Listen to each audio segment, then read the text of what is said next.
Good evening. Welcome to A World Awakening. Thank you for joining us.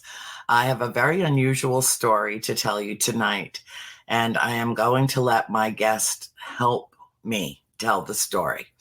Her name is Angie Sturm, and I want to bring her right on, and then you'll basically catch up with everything as we go along.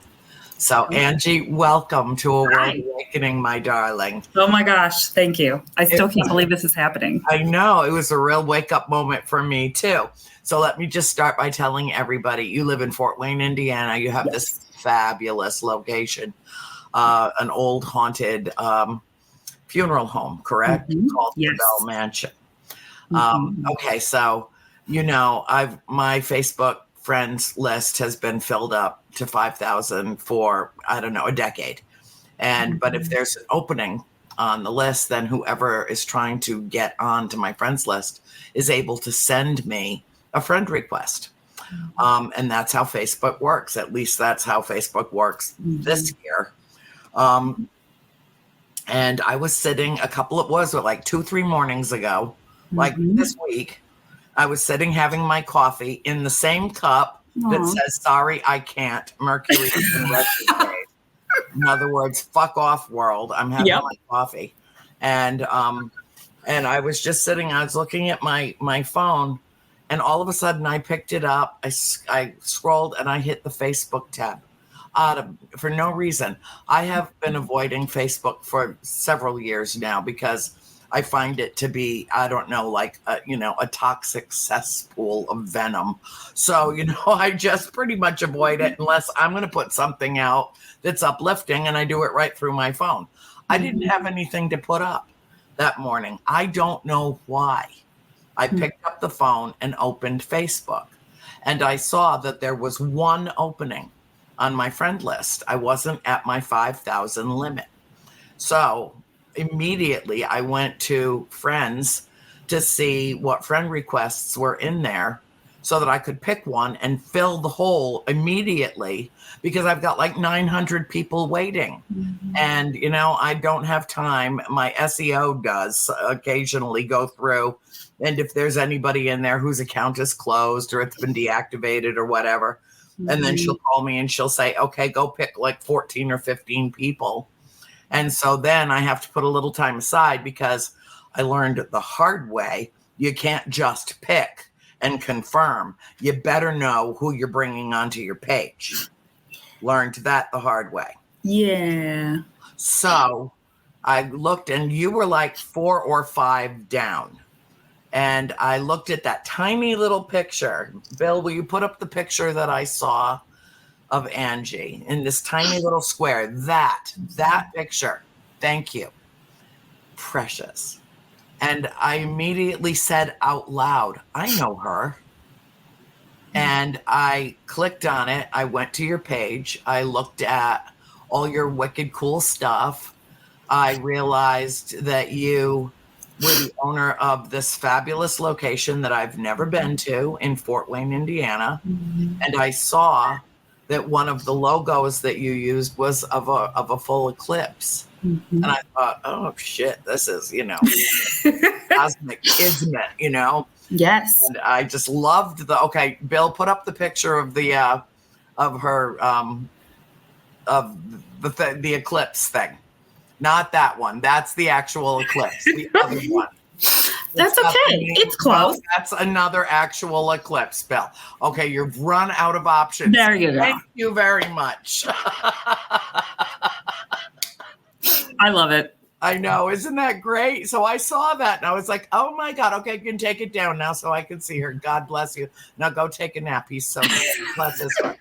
So you can sleep right through the rest of the show. I swear to God, we're not going to stop talking until you I have 5 minutes left in the private chat. Perfect. Which I never believe, because, time. You'll be amazed how fast this hour goes. It will blow your mind. I'm sure. And so it's an illusion. It's a human construct anyway. Otherwise, we wouldn't have to finagle every 4 years with the calendar to make it work. Amen. So that. So anyway, I immediately accepted your friend request, and then I sent you a message. which you answered immediately. And then we just started, I said something like, welcome to my netherworld or something like that. And you're like, oh my God. Yeah. It's like, actually you. Like, yeah, it's actually me. Hi. I know you from somewhere. How do I know you? And you assured me that we had not met in person on this plane of action on this planet at this time. And yet I knew you and you knew me. And I, after we texted for a few minutes, I was like, no, here's my phone number. Just call me. And we talked for, I don't know, 15, 20 minutes, half an hour, as though we just picked up right where we left off. It's on some other planet, in some other dimension, in some other time space continuum. And I just felt a connection with you based on that tiny, tiny little picture in my phone on the Facebook friends list. Now, there's no explaining this other than we were supposed to meet. We were supposed to have this. You were supposed to be on this show tonight. And I wanted to let people know that magic shit like this happens. And you better be awake and aware and look at the clues and the little cosmic kisses that the universe will throw your way. Because otherwise, if you remain oblivious and head in the sand, you're going to miss the magic.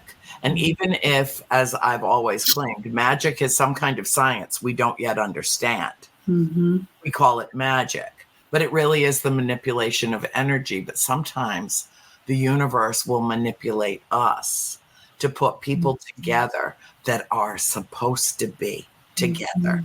And I expressed to you that I felt like it was that what's happening right now during what I refer to as the paradigm shift, the ongoing paradigm shift, that is really a spiritual evolution and revolution in the course of our own growth as human beings, that we were supposed to know each other, meet each other, work together.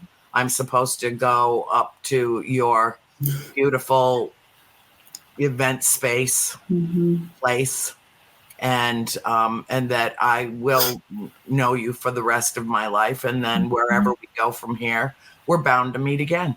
Because somehow it works that way. And just because we don't understand it doesn't mean that it's not real.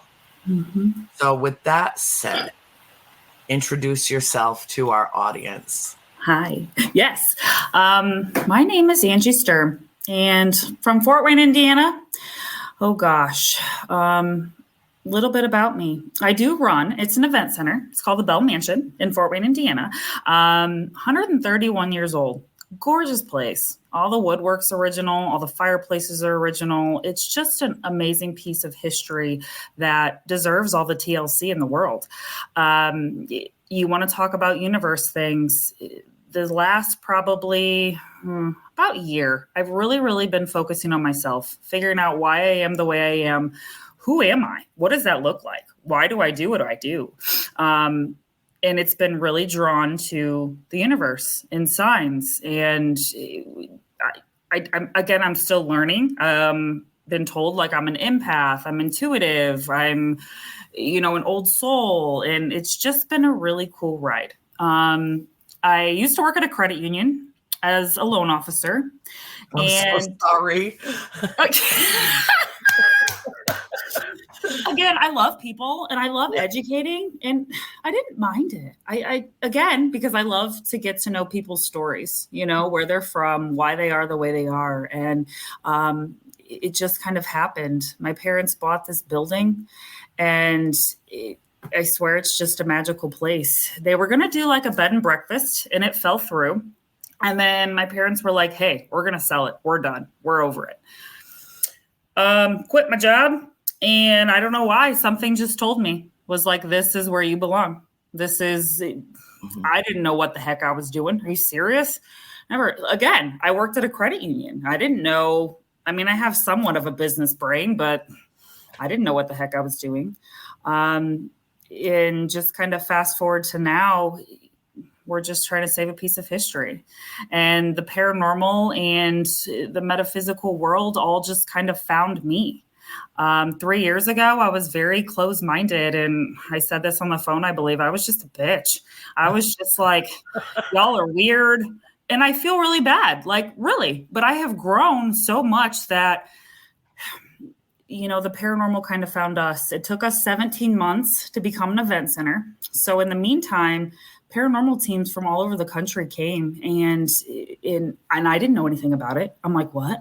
You're going to pay to just hang out at the building and find some cool stuff, or at the time I was like, ooh, weird stuff. Like, what are you doing?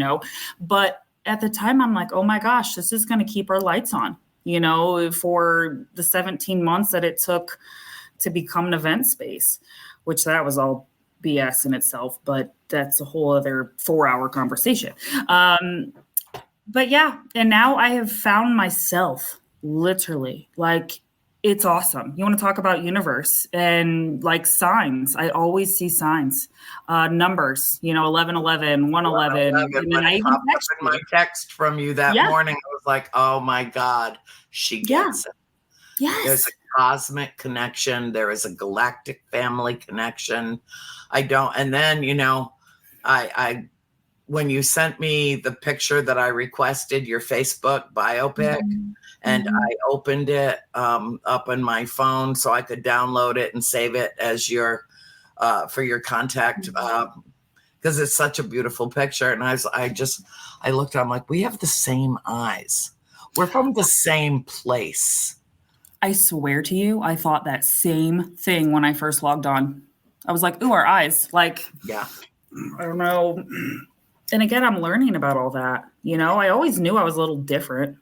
Yeah. I just didn't know what that looked like. And now I have my tribe. I will give you a formal introduction to the galactic family if they don't do it themselves before we meet. And they very well might. Okay. But still, you'll keep me posted, I'm sure. Absolutely. But honest to God, I mean, I'm just going to, I'm not traveling a lot this year because, of course, I'm taking care of my mother. But I will make a point. You said to me on the phone, I don't care if it takes another 10 years for me to meet you, to get you here in person. We have to make this happen and build an event around all of this story that we just shared.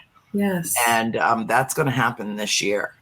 Yes. I know it. Absolutely. Let's do it. And it's like, just hearing you talk earlier, I had just full goosebumps. Like you said, you have to be aware. I've always been very self-aware. I just didn't know what it all meant. I'm like, oh, okay. And I just like to help people, and just how everything lines up, just from, seeing a cardinal to seeing a penny. Like, a penny is my grandma and a dime is my aunt.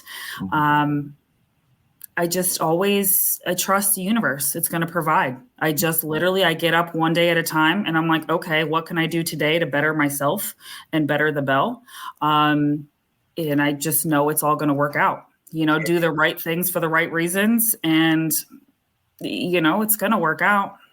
When you spend every day of your life trying to be a better person than you were the day before, you can't fail. You can't. When I lecture about this, I lecture a lot about metaphysics and spirituality, not just ghosts and spirits and intergalactic beings, but how we interact with all of that. And I use the metaphor of the river of life. And when we're little kids, we see the river, and it's a mighty river, and it's so scary because the current is rushing past and the white caps, and it's all moving so fast, and we're just observing. And then we get a little older and we stick our toe in the water to feel that sensation of the water rushing over our foot. But that scares us because it's so powerful. And then we get a little older and older, and then we begin to learn to swim. And then we kind of come into our own, as quote unquote adults. And the first thing that we do is jump into the river and start swimming against the current, because we think that what we want is up around the corner. We can't see it, but we're pretty sure that what we want is up where we can't see it, but it's against the current. And so what we end up doing is exhausting ourselves till our arms are like lead and our lungs are on fire. And a lot of people drown because they don't know any other way. And the easiest thing for any of us ever to do, ever, is to simply flip over and float, because the universe knows the way. The current will take us home. It doesn't have to be a fight or a struggle. It's just a ride. And the destination is the journey, and the journey is the destination. And so that metaphor I have developed and relied on, to help people imagine how easy it can be if you allow it to be. If you allow it to be. And I'm not saying for one moment that life is easy. Life is one series of challenges and obstacles after another. And the show that I just did with my partner, Jeff Turner, is called Soul School. The premise of which is that Earth is soul school, where we come to learn to love and grow spiritually and learn our lessons. But unlike conventional school on planet, where you go to school and you learn the lesson and then you take the test to make sure that you've learned the lesson, it's reversed, so that the test comes first and the lesson comes from the test. That's how we either learn our lessons well and move on, or we have to come back over and over and over again until we learn our lessons well. And then we can transform that. We go into this transcendental mode where we are still part and parcel of the universe, but don't have to be tethered to school, because we learned what we needed to know here so that we can do well elsewhere. Oh, I completely agree with all that. Like, it's obviously we're all evolving every day and learning, but I had to learn how to be happy right now. Kind of how you said, happiness is not the destination. It's creating that every day. Like you said, life's always going to have challenges, always. But happiness is an inside job. Nobody can provide it for us. Exactly. And you just try your best to have a positive attitude. Like, shit's going to happen to you. And it's hard. It's absolutely hard. Like you said, life is hard. It's hard, but you have to learn from it and just make the best of it. And I don't know. It's been such to look back, and I don't know. It's just, I'm speechless. Like how we were on the phone. I'm like, is this really happening? Well, when you were telling me you just recently went through a hard time, and I've been through relationships where when I was on the other side of it, was like, why did that happen? How did that happen? Why did that happen? What did I need to learn from that relationship so that I can move on to another that is healthier, more constructive, less codependent, and more uplifting? And so, some of the hardest things that I've ever done in my life is to leave someone, because I don't look back and I don't go back. And I've been alone now for 15 years. I really like it, and it doesn't mean that I don't have love in my life. And it doesn't mean that I don't have someone in particular that I adore. I do. But it is what it is, how it is. And to acknowledge that, to accept it, to live with it, even if it's an unrequited love, is comforting in its own right. Mm-hmm. To know that I found my perfect person, mm-hmm. who I might only see 4 or 5 times a year, but that's okay. Mm-hmm. That's okay. Absolutely. And the rest of my time is spent writing, podcasting, mowing the lawn, feeding the dogs, mm-hmm. for my family. And it's very satisfying in its own right.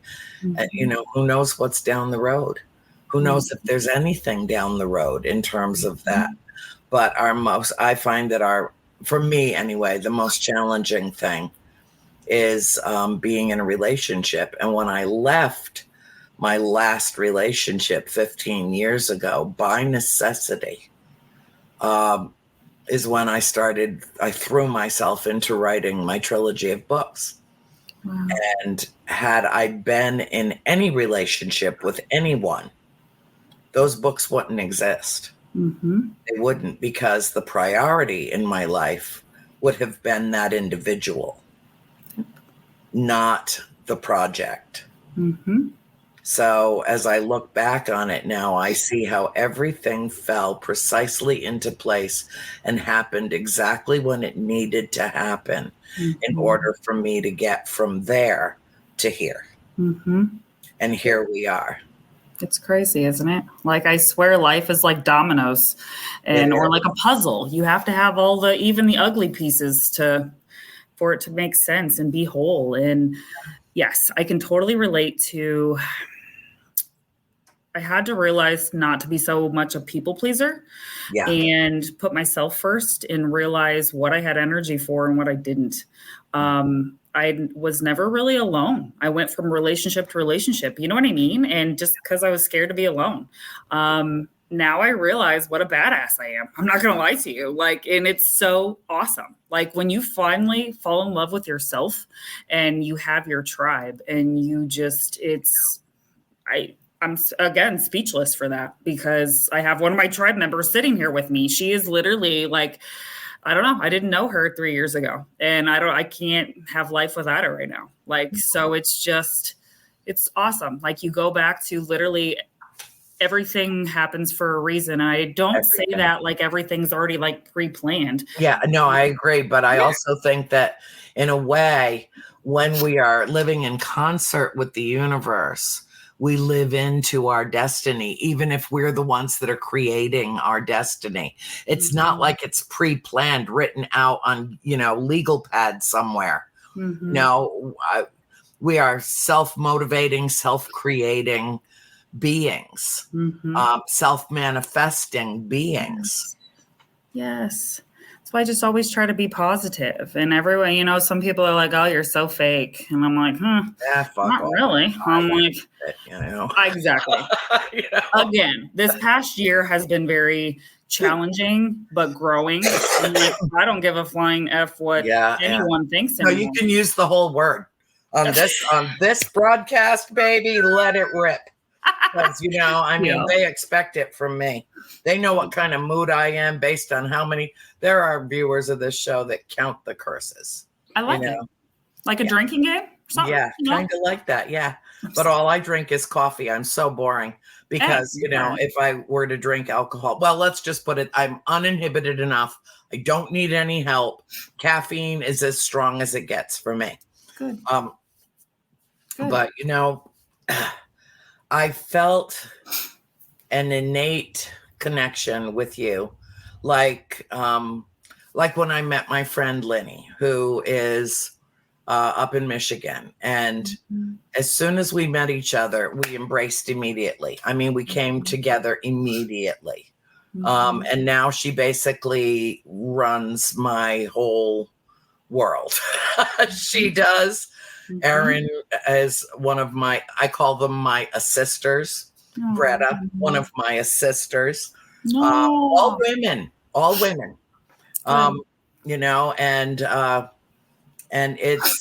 I count on them like air to breathe. It's just so important to have somebody I can pick up the phone and go, oh my God, unlike you'll get over that thing of always trying to be positive. Believe me, you'll get over it. I mean, it works for a while. It feels good for a while. Don't get stuck there. Because as I think Erin says, it's not all unicorns and pixie dust or, whatever she says. It's unicorns. It's not. Yeah. Well done, coffee. No, you're all right. Allergy season down here. Yes. All my plants are in the house tonight because we're going to have a frost. Oh. So all the plants that we just got to put outside to announce spring is here, the grass is riz. I wonder where the flowers is. They're all in the parlor right now because otherwise they would die overnight. Yuck. Well, I'm used to Indiana weather. I swear it's bipolar up here. It'll snow. I'm from Rhode Island, so I know if you don't like the weather, wait a minute. Just exactly. Duh, That would be on the same latitude, I believe. Have basically the same weather. And so, I'm not positive all the time. I can be. My mother taught me how to be happy even when I'm miserable. Just to be happy to be miserable. But I do have my miserable moments where I'm angry and I'm disgruntled and I'm so bent out of shape about what's going on in the world, what's going on in this country. I mean, I burn that for a different kind of, it might be negative energy, but I burn it as jet fuel to be an activist, to make a difference in the world everywhere that I can. And I am authentically hopeful and positive, and I am authentically hopeless and miserable all at one time. And that is my true authentic self, because I have resented since I think the moment of birth, have resented being here. Spent my whole childhood looking around going, what is this? And why am I here? This planet, this place, and everything on it seems so foreign to me. And I spent the first 50 years of my life just wandering around, wondering what I was supposed to do with my life. Because it couldn't just be about running one business after another, owning a jewelry store, owning a restaurant, owning this, owning that, making money, going to the bank, depositing the money, spending the money. I was so unfulfilled. It seemed like, in my heart, I was Technicolor. I was like Disney on mescaline, but I was living in a black and white world. And it took me a long time to find my way, a long time, because I was afraid to speak my truth. And my truth was from my childhood, growing up in probably the most famous haunted house, if not in America, and one of the most famous in the world.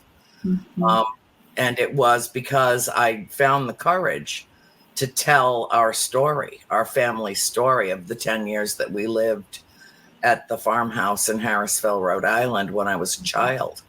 When we arrived, I was 12. When we left, I was 21. To say that I was there during my formative years is the understatement of the new millennium.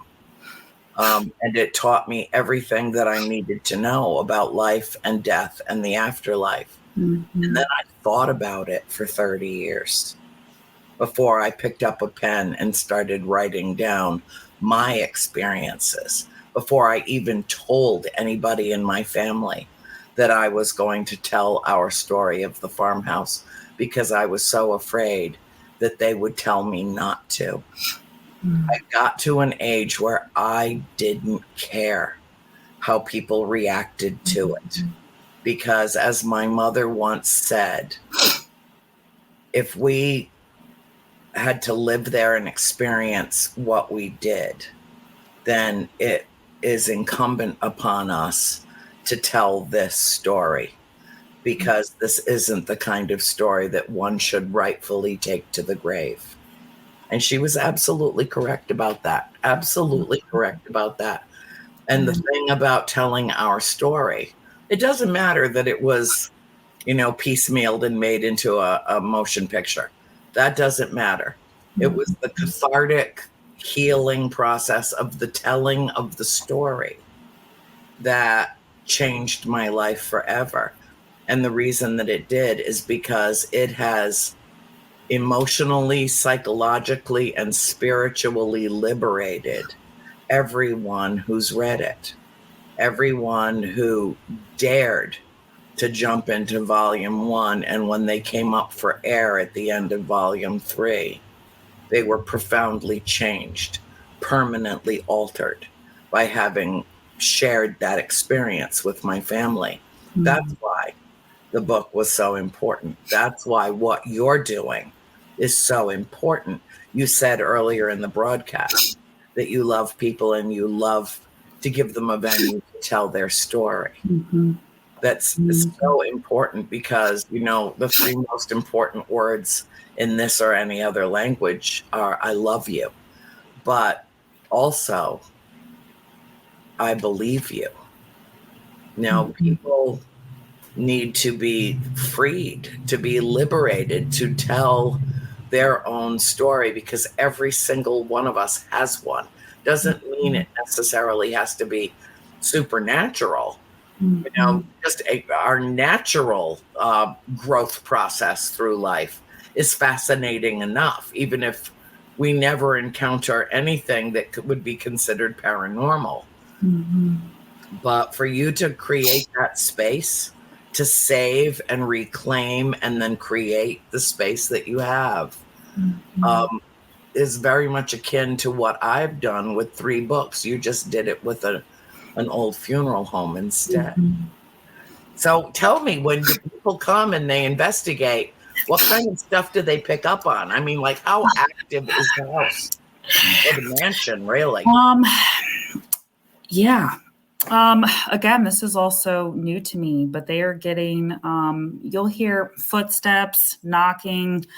To me, it all feels, and I hear this from other people too, it all feels almost just positive. Like you can feel their presence, and it's just like this magical, loving place. Like people walk in, and again, we all say that it's the magic of the bell. Like truly, it has brought so many people together and just talk about universe stuff, like you said, all the alignments. It's been cool. We've been getting a lot of music lately, and no like radios or no players or anything. A lot of disembodied voices, shadow figures. And again, this is also new to me. I'm learning EVPs and stuff like that. And like I said in the beginning, I had no idea about any of this. I felt so bad how like closed-minded I was. But now I'm like, hey, as a business brain, like, hey, we need to keep these doors open and cool. So just learning. It's been so cool. And the connections between the original owners, Robert and Clara Bell, he was a state senator and invested in natural gas. He's the reason why Fort Wayne got natural gas when we did. So all the fireplaces were never wood burning. They were gas. Squirrel. But anyways, the original owners are so parallel, I feel, to like my parents. And there's just so many connections and similarities that I'm like, oh, wow. Like it was all just meant to be. It was all so meant to be.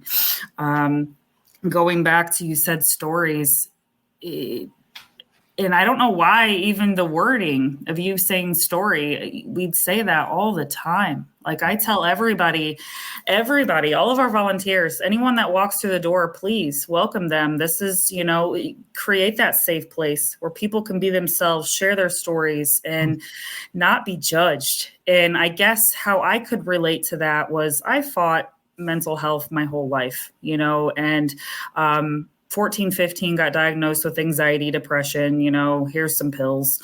And it's come a long way in, 20 some years, but I always felt scared. I couldn't talk. Like I didn't have my voice. Like, people are just going to think I'm crazy and da. And finally I got to the level where I just started speaking up because I knew I wasn't alone. I'm like, the more people I would talk to about my experiences, they're like, oh my gosh, you too? I'm like, yeah. So now I'm just an open book. I really don't have anything to hide because I know we all need each other. And your little piece might help me. And, maybe my experience will give you some headset, or some help to what you're facing. It's just so many correlations. And so it's just cool. So many people say it's the magic of the bell. Like you walk in and you just feel it. I have so many other synchrony stories that I can't even think of right now. It's just awesome. It's a 15,000 square foot building, 131 years old. Obviously not as old as The Conjuring, but it is just gorgeous. All the woodwork, just these people had money, and they just entertained. And literally this building sat empty for 2 years before my parents got involved. And it's right downtown Fort Wayne. It would have easily been torn down. So, which is shocking. But so many of the most magnificent homes in this country have been demolished because they were perceived as too expensive to renovate or upkeep. And that is shocking to me, that people don't try to preserve our history. The house I grew up in 12 years is going to be 300 years old. Oh my gosh. That's cool. Yeah. Oh yeah. Not so cool. Cold. Oh my God. I have PTSD when the temperature drops below 50. I do. I'm like, I'm going to freeze to death. I know I'm going to freeze to death. Oh my God. I can't get this cold. And it's from growing up in that house. I'm sure. It was just, I would cry when I woke up and the alarm clock went off and I had to get up out from underneath 3 quilts and go downstairs and get naked and get in the shower in a house where there was most likely a layer of ice on the water in the toilet. Just absolutely miserable in terms of the environment. I mean, the house was clapboard and horsehair plaster. That was it. And yet built like, oh my God, that house is still standing is a testament to the craftsmanship that went into it. But they built it with what they had. And they didn't have PVC pipes, and they didn't have, what do you call that stuff that keeps your house warm? Insulation. I know, I can never think. It's fine. Whatever, that pink shit. Yeah. The glass stuff. Just it didn't exist. And so, when we were living there, I was thinking, oh my God, how absolutely miserable it must have been at a time when there was no electricity, when there was nothing but candles or oil lamps and firewood to keep this massive house warm. I don't even go up there after October. That's it. From October to April or May, you couldn't pay me enough to step north of the Mason-Dixon line. Just no. Hey. But that was trauma. That was childhood trauma. It wasn't the ghosts that freaked me out. I literally thought I was going to freeze to death in that house.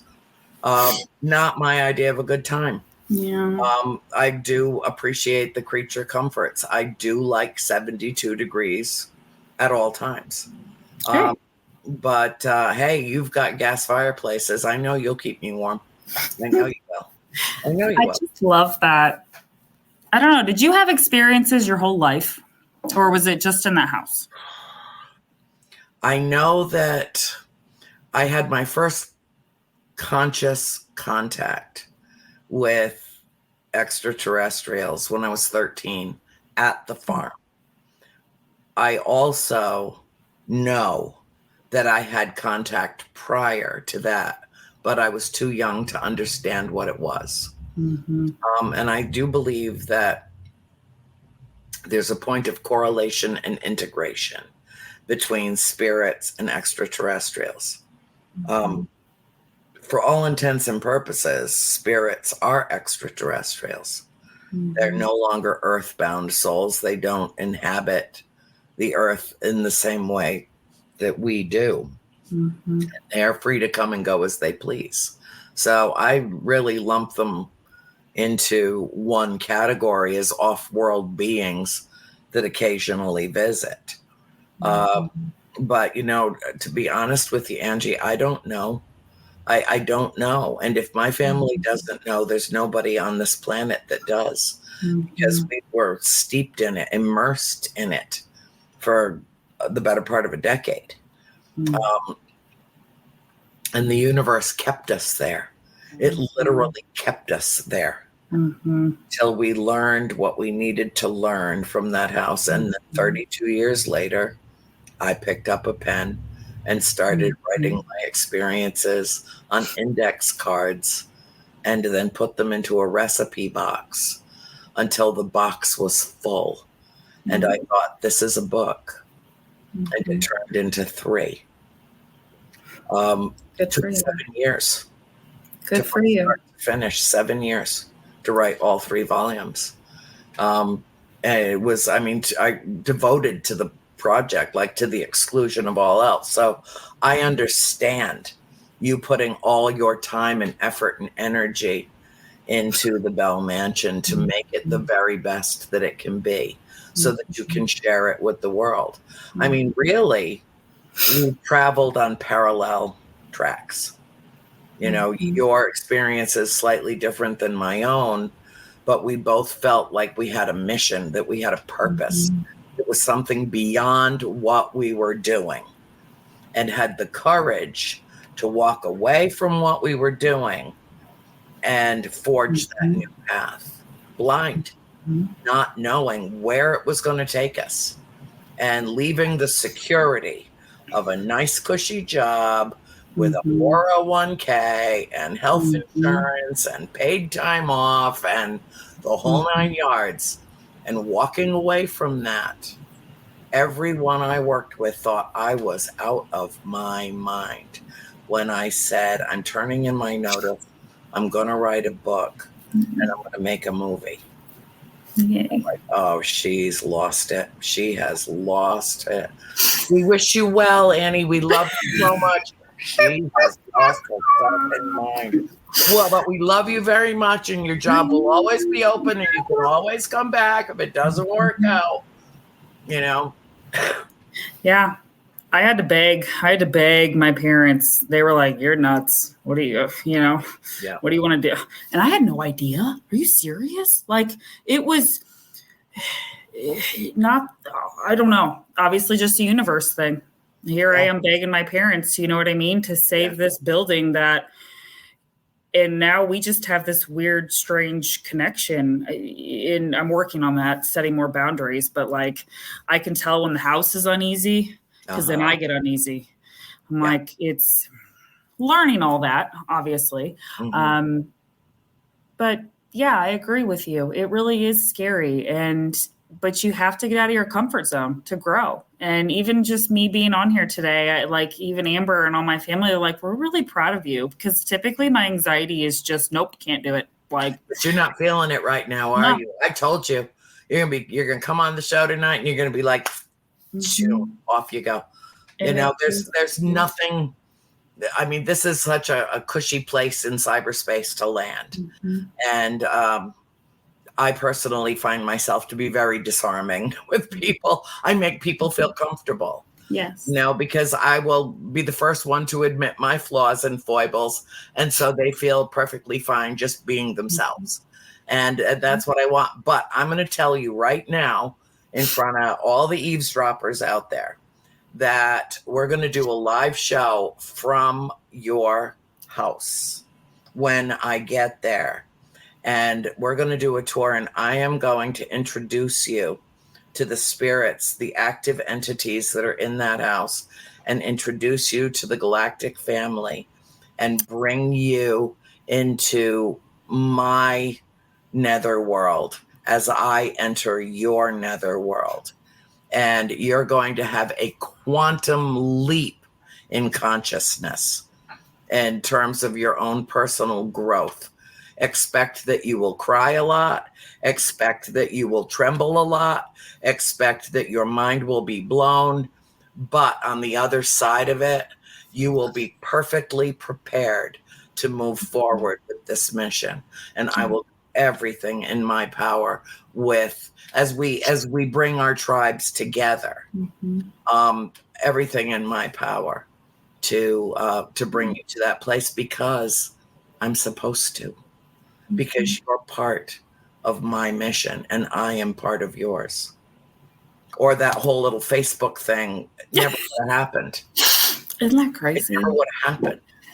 It would have been somebody else at the, everything happens in its right and proper time. Everything does. That whole thing was nuts. For purpose and reason. Nuts. I never really check my Facebook messages, to be honest with you, because me either. I have thousands. I can only imagine yours. I can't do it. It's too much. No, it's way too much. Possible.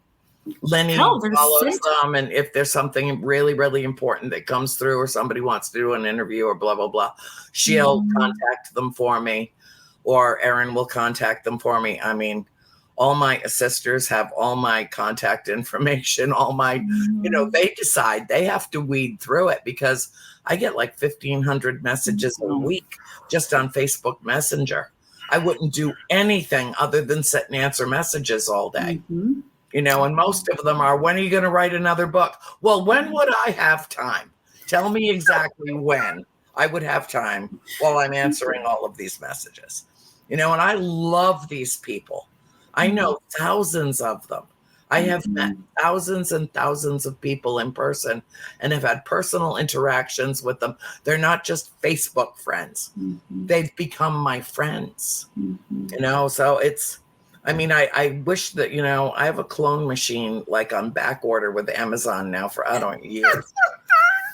Thank God they didn't require a deposit. I freaking love you. And, but I would need several of me. What do you mean 5 minutes, Bill? What do you mean? No. See, I don't believe him. I sent him an atomic clock for Christmas. Wow. Bill, come on the screen. I don't care how sick you are. Come up on the screen for a minute and tell me how lovely Angie is. Are you still there, or are you in the bathroom? Where are you? He'll come up. He'll show up. There he is. There he is. Oh, there he is with all of his extraterrestrial friends in his magical studio. I love it. You see, it made me feel better. You know what? Bill is one of the finest human beings that I have ever known and loved in my life. And the first time I wrapped my arms physically around him was actually in Rhode Island. And I was like, oh my God. And we'd already been working together for a couple of years when I met him. So tell her how magical that is, that moment when you physically connect with each other. You know something, Angie, when I first met her, I was going to go to the farmhouse, but then I fell ill.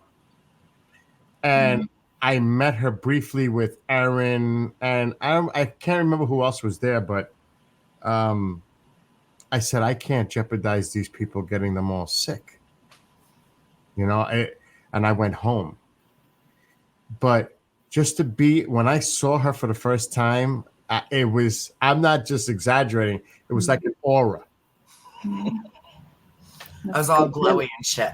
Yeah. And I was excited to see him too. So, And people that are part of this community are just unbelievable. It is a galactic family.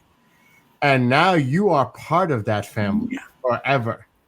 So hopefully we'll see some of the stuff that you guys are going to do in the future at the Bell Mansion, this live stream. And maybe if I ever get time, I'd love to come down and see it myself. And if you guys are together, that'd be awesome.